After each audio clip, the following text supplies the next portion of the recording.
Broadcasting live from the Business RadioX studios in Atlanta, Georgia, it's time for Atlanta Business Radio. Brought to you by OnPay. Built in Atlanta, OnPay is the top-rated payroll and HR software anywhere. Get 1 month free at onpay.com. Now, here's your host. Lee Cantor here, another episode of Atlanta Business Radio, and this is going to be a good one. But before we get started, it's important to recognize our sponsor, OnPay. Without them, we couldn't be sharing these important stories. Today on Atlanta Business Radio, we have Kelly Gay, who is the first female that was awarded the John Emley Leadership Award. Congratulations and welcome, Kelly. Thank you, Lee. Thank you so much.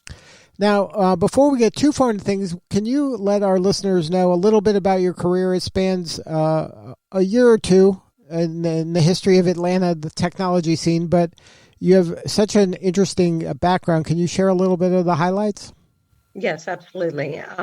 So highlights, my Atlanta and my non-Atlanta portion of my career, my non-Atlanta portion of my career essentially exists of IBM, starting as a marketing rep or a sales rep at IBM and departing after 19 years with IBM from Atlanta, actually. By then we'd been moved back to Atlanta,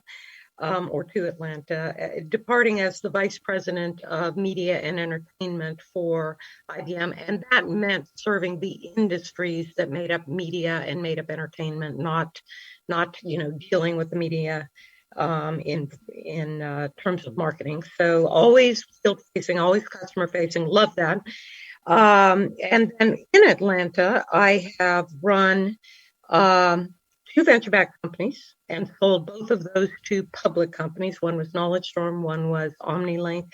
And then I was asked to sell the public company to another public company, which was Sierra Wireless, out of Canada. And that has all occurred while I've lived in Atlanta. I would say the most significant part of my Atlanta tenure, though, has been the joy and the involvement I had in this Atlanta technology community. Lee, as you know, I've been very involved in the Technology Association of Georgia over the years, Venture Atlanta, where, I was the chairman of TAG. I was chairman of Venture Atlanta, involved in OnBoard, which is an organization focused on women, moving women forward in both their leadership opportunities as well as helping them get on boards. And then TechBridge and early days with Sidetrack and Atlanta CEO Council and the ATDC, et cetera, et cetera. Just those are the kind of things that this technology community affords all of us. And I have taken full advantage of it. Now, how have you seen the community evolve over the years? I know Women in Technology, we've been involved with that group for a long time, and that was born because of the lack of women in technology, and they needed a place to kind of hang out together and help each other. How have you seen kind of females fare in technology over the years? Great question. If you don't mind, I'll start with technology overall in the Atlanta community and then add to it with the what I've seen for women, because it's all a continuum. When I first became involved in the Atlanta technology community, which is the 1999-2000 kind of time period, fabulous entrepreneurs, fabulous companies. That was the heyday of IXL and Internet Security Systems coming of age, and certainly MSA and big early successes. Lots of fabulous entrepreneurs and executives, but it wasn't all bundled up, shall we say, as a community that relied upon each other and built off of each other's successes over time. It was a little more Wild Westy just because that's where we were at that time in terms of the development of the technology community in Atlanta.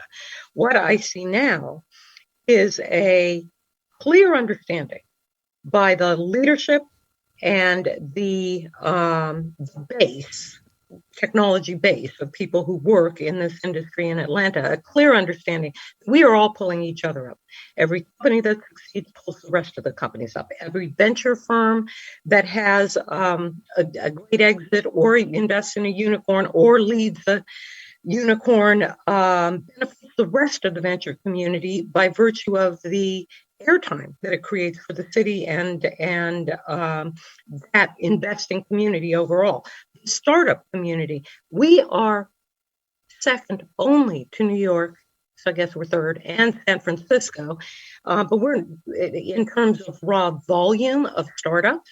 That's heady company that we're in when you're being mentioned and have that kind of success in the startup community. And then we have a whole set of organizations and community organizations that support that community, the startup community, and those entrepreneurs. And what I see is we're all working together to create this phenomenal technology community that Atlanta has, which then leads to women.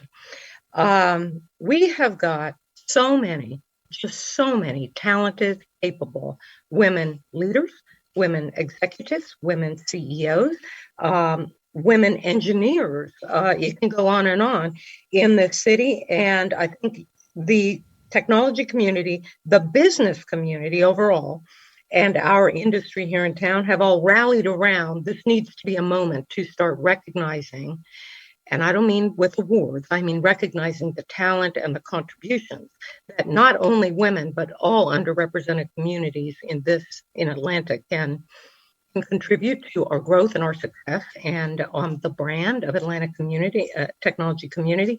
And I've said a number of times, if we can't in Atlanta take advantage of the fantastic, underrepresented, very diverse, very broad technology community that we have here in Atlanta, what city can? And you see it all coming together, and that does include women, Lee. Now, do you think that something that kind of leans in our favor here in Atlanta, and I think Atlanta is unique compared to the other cities you mentioned that are kind of these startup communities, in that Atlanta has such a diverse economy, and there's multiple industries that touch technology, and it's primarily B2B. Like, there's not a lot of B2C companies in technology that are the household names, but there's a lot of B2B companies that are kind of running maybe those B2C companies, or they're the kind of the background of those B2C companies. But the fact that it's B2B, maybe kind of a little more anonymous and not kind of front page news, that it allows leaders to kind of jump maybe from one company to another a little easier here in Atlanta than maybe in these other areas? Yeah, I think there are both good and bad to what you just said in terms, and somebody who's on the other side of the equation, as you just outlined it, would say there's good and bad on that side too.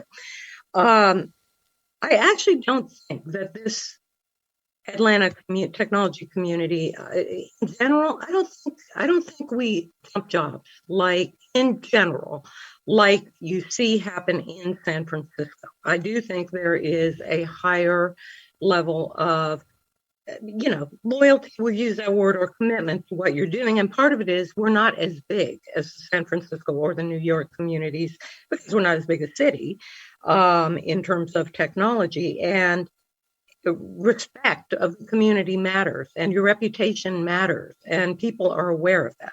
Additionally, we have a pretty youthful community here, which is a great strength of ours, just a fabulous strength of ours.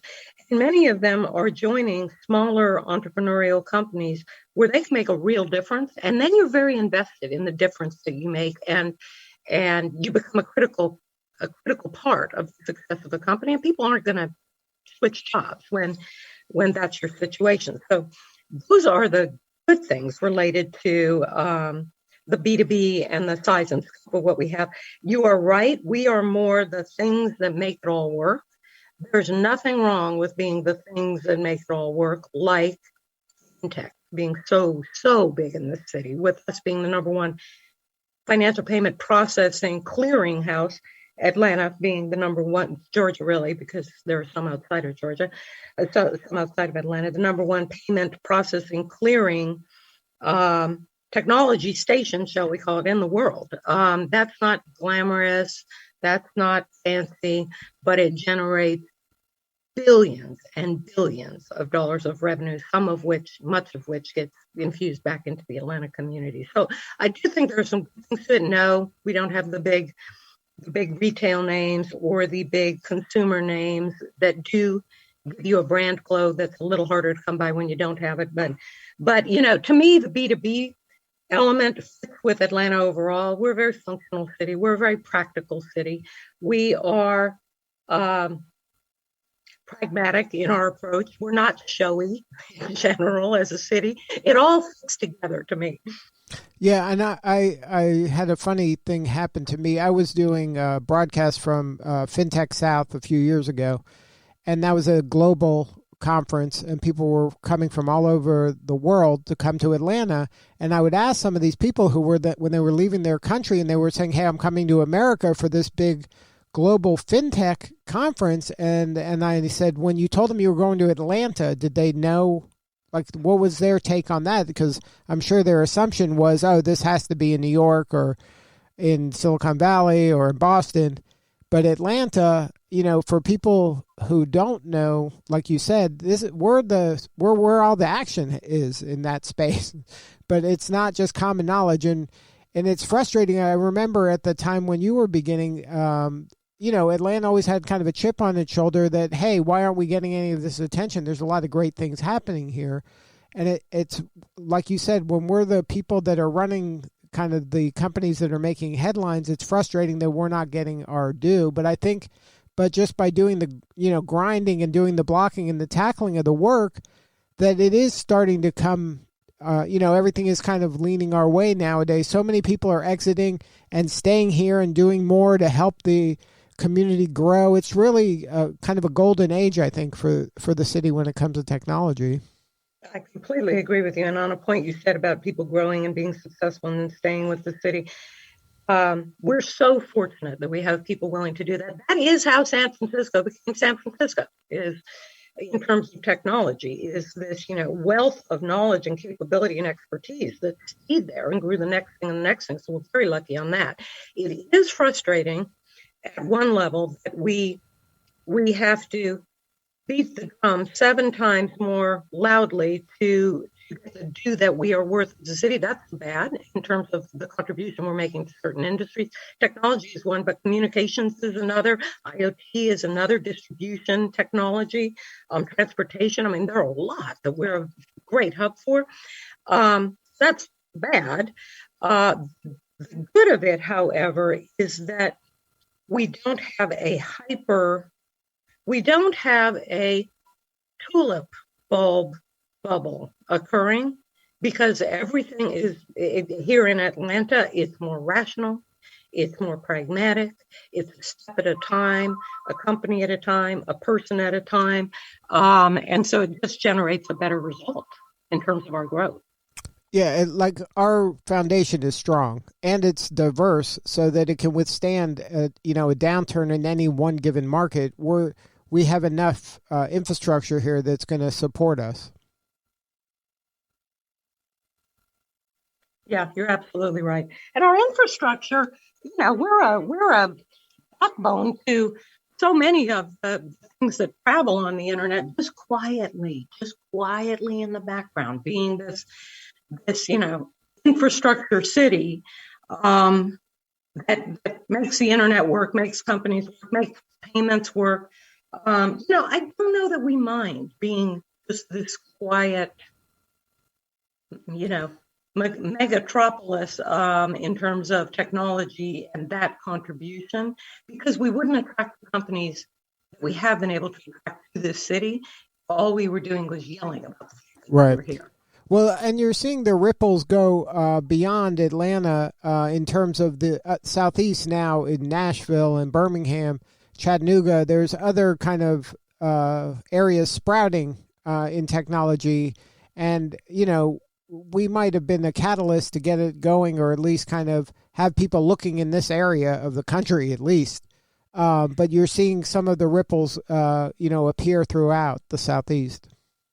You're right about that. And while not every city recognizes that Atlanta's a bit of a hub for that, not that we're the only ones in the Southeast. There's one or two, shall we say, in Florida, and then burgeoning success in Nashville and Charlotte and that kind of thing. But if you look at, for instance, just Venture Atlanta, we had over 400 applications from 16 states to come to Venture Atlanta. And any venture conference in the Southeast will tell you that Venture Atlanta has figured out the formula to showcase broad Southeastern companies, certainly Atlanta-based companies, both early stage and more growth stage companies. Over 60% of the presenting companies on stage at Venture Atlanta, of which there were almost 100 presenting companies, 91 overall, but of that 91, over 60% were from 12 different Southeastern states, with a little bit over to the west as well. And get this, 59% of the companies that ultimately presented were led by underrepresented founders, back to where we started with both women and diverse populations. And we in Atlanta can attract that and showcase it, which is very unique among the Southeast. And not only unique, it's important because there's a lot of folks out there that fall under that category that deserve a chance to be seen and heard. You're completely right. I wish I'd beaten you to the punch on that. Critically important. And beyond the critically important, you see, Atlanta has always had such great corporate leadership outside of technology as well, in terms of being good citizens, being proper shepherds of the human race. And you see companies overall, yes, many in technology, but many not in technology. And then many consumer brands, for instance, looking at each other and saying, we've got an obligation and an opportunity to do better for our company and our community by lifting up this population of diverse, talented people that we represent. And you see it happening all over the city. And technology is just one of the places that it has been smart enough to take advantage of the great base of both leadership and a base of employees from every walk of life. Now, if you look into your crystal ball, what are you seeing coming into 2022 and then beyond as we hopefully get out of this pandemic and then we go back to some sense of normalcy, even if that normalcy is just dealing with this kind of an endemic at this point? Right. I think we all would like to believe there will be a moment it's over. I think we all would like that. We're desperate for that. I do think we're headed towards an endemic, but I don't think it's going, and it will, the flu is an endemic. Colds are an endemic. There's a set of things that you can just not wipe out. The flu is a great example. But we manage it, and we manage it fine. I think technology stands at a wonderful place in terms of being able to deal with whatever comes our way, because people can work remotely. We have the technology to work remotely. We are all about providing populations with the ability to do your job with great tools from wherever you are. That's the great strength of technology. Much of the work of technology companies it's being able to do that work from wherever you are, and so many collaborative tools and capabilities for those teams to work collaboratively. I think that we will. So I'm not worried about technology industry in the population of industries that Atlanta and its very diverse set of industries represents. We'll be fine as an industry. I think that our big industries, let's just use fintech and payment processing as an example, I think those will continue to thrive because there is no question that scale drives scale. And I hope it continues at a rate that can be consumed properly by the city, by the employment base, by the number of companies that are created, so that we don't create, the equivalent of a Dutch tulip bubble and cause ourselves some trouble. I don't think it will. We're just too practical a city and too diverse for us to lean all in on one thing and create a problem for ourselves. So I do think scale will continue to drive scale. I think that our diverse population is a gem. And I think there are many technology companies realizing it's a gem. And that as a group, that is a gem of humankind that other companies in other cities would love to be able to replicate where they are, but they can't. And so you do see a fair number of companies, yes, many of them are smaller, moving to Atlanta and Georgia, but certainly at the Atlanta metropolitan area, to be able to capitalize on the opportunity of having a diverse workforce, which, has so many benefits. It has so many benefits to your current employees, who want to live in that kind of a world. And so I do think that we'll see companies continue to move to Atlanta to participate in this fabulous environment that we have. Yeah, I mean, it's a true melting pot, and I've been fortunate to do some of the radio for ATDC and Georgia State University's Entrepreneurship Institute, and to see the startups that come out of each one of those are totally different, even though they're just a few blocks apart, they're just down the road from each other. But it's a different group of people, a different kind of mission and different kind of activities that interest them and they're good at.